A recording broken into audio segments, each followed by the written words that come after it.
News 5 at noon is being brought to you by Insurance Corporation of Belize, serving Belize for 40 years, and Nationwide Cash Express, send money across Belize.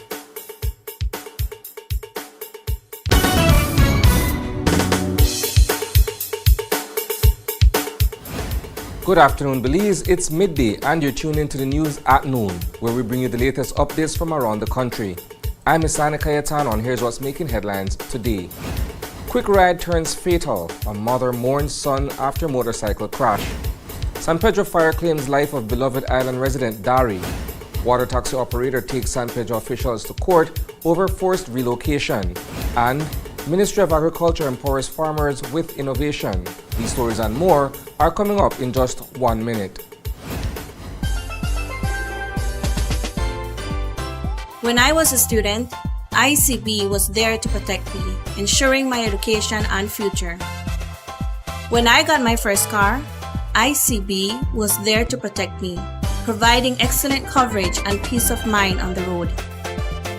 When we moved into our first apartment, ICB was there to protect us, securing our belongings and giving us a sense of security.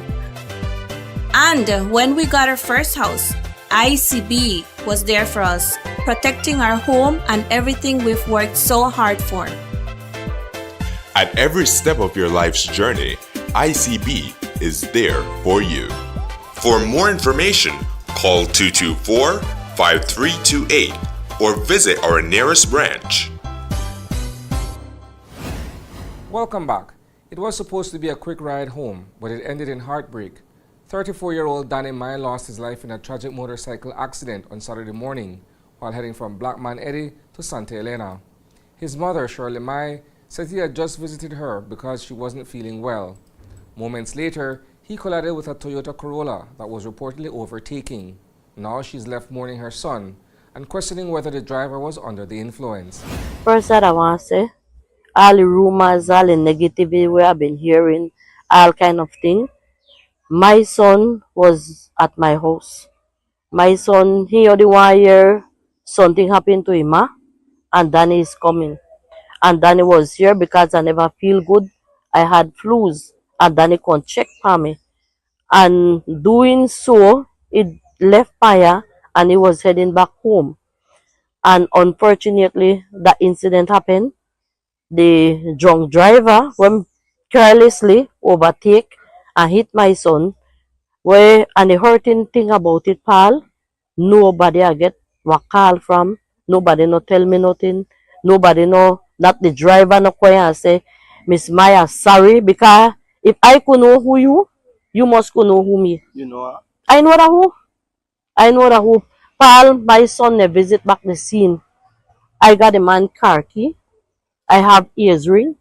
I have phone earpiece. Where they be a pint bottle up on the ground. I know them a drunk. I know them a drunk in the car. It was just after 8 o'clock on Friday night when flames lit up the San Pablo area of San Pedro town. What started as a fire in a small backyard shed quickly turned into a heartbreaking discovery. Inside the charred remains of the structure, residents found the body of 55-year-old Dari Denfield Blades, known to many people simply as Dari. A familiar face in the community, Dari had lived on the island for years, working in landscaping and maintenance. Now friends and neighbors are mourning the loss of a man they say was kind, humble, and always willing to lend a hand. At the time of the fire, the property owner, Mercy Trejo, was off the island. Neighbors and bystanders rushed to help, but no one reported hearing cries for help from inside the shed.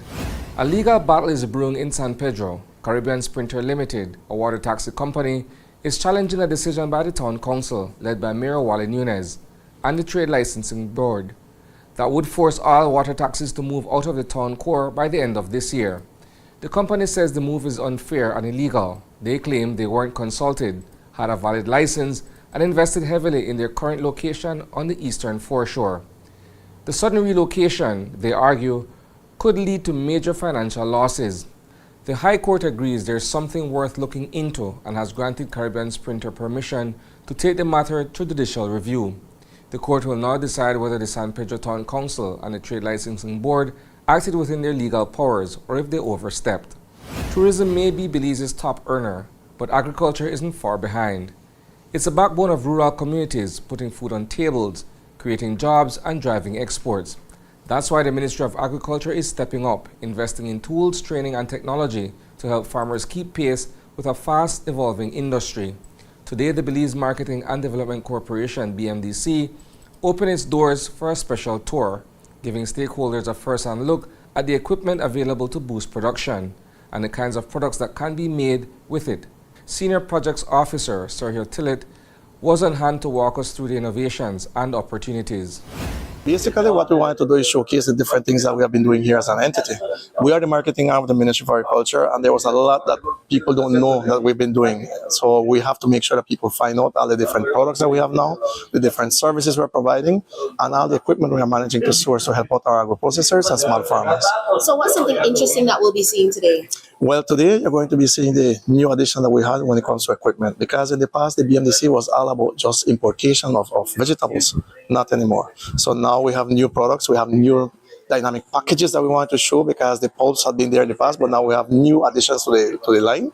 So those are things that we want to showcase so people see that there is capacity in our country, and there's hope now for our farmers, because now we'll be buying a lot more fruits when it comes to this project that we have now. And what do you think endorsing or showcasing these products and equipment will do for the industry? Well, the agriculture industry has been basically one of the major pillars in our economy. And doing this value addition that we are doing now will definitely give more market to our small farmers.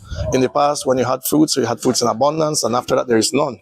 Not anymore. Now we're doing, with the cold storage that we have, the equipment, we can manage to source these fruits, package it, freeze it, and still hold it for a whole year. So Christmas, you can still enjoy your mango juice or your mango margarita or whatever you want to do. So that's something that we're doing as a change from what it used to be in the past. It's a growing concern in Belize rural north. Illegal logging operations are threatening the forested areas of Boston Village, and local leaders are speaking out. On Friday, News 5 caught up with village chairman Nicolai Alvarado, who's calling for action.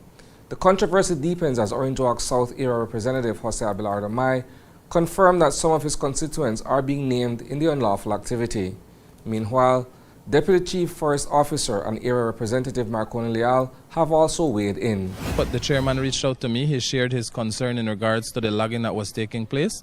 And so the morning I went out there to see what was taking place, and so we're happy that now that has been addressed by the Forestry Department. It seems to be a perennial issue from all reports that you have people who go in there and conduct illegal logging operations year on year. What do you believe can be done, perhaps in your capacity as the area rep or as a minister of government?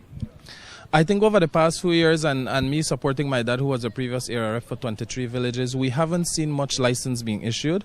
But when it is issued, we always want to get visibility so that we can ensure that Forestry Department is out there and we're aware of what they got approval for, so that they don't infringe in other properties near to that, because they're in the bushes, they're in the deep bushes, and we want to ensure that private properties aren't affected. And in this case, the chairman highlighted that there's potential impact to private property outside of what they got approved. And so that is what the chairman was looking at yesterday, to try to ensure that we manage that, and we try to maximize Forestry Department being involved to ensure that they do what their license is approved to do. That's a wrap for the news at noon. But don't worry, there's plenty more coming your way at 6 p.m. We'll dive deeper into these stories and more. In the meantime, visit greaterbelize.com and follow us on Facebook for real-time updates. And don't miss Open Your Eyes tomorrow morning for fresh takes on today's headlines. Thanks for tuning in, Belize. Stay informed, stay inspired, and have a fantastic afternoon.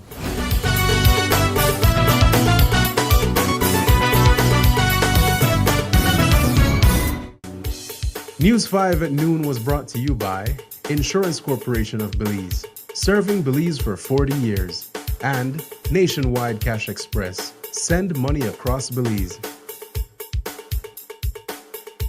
I'm Brittany, one of the newest faces around here. My stories are heartfelt and bring a fresh perspective. On the job, there is no challenge too great. Flooded highways, raging fires, or asking tough questions. My determination and willingness to connect with people help to deliver stories that put you, our viewers, at the forefront of issues. My motto: accurate, timely, and relevant. I am News 5.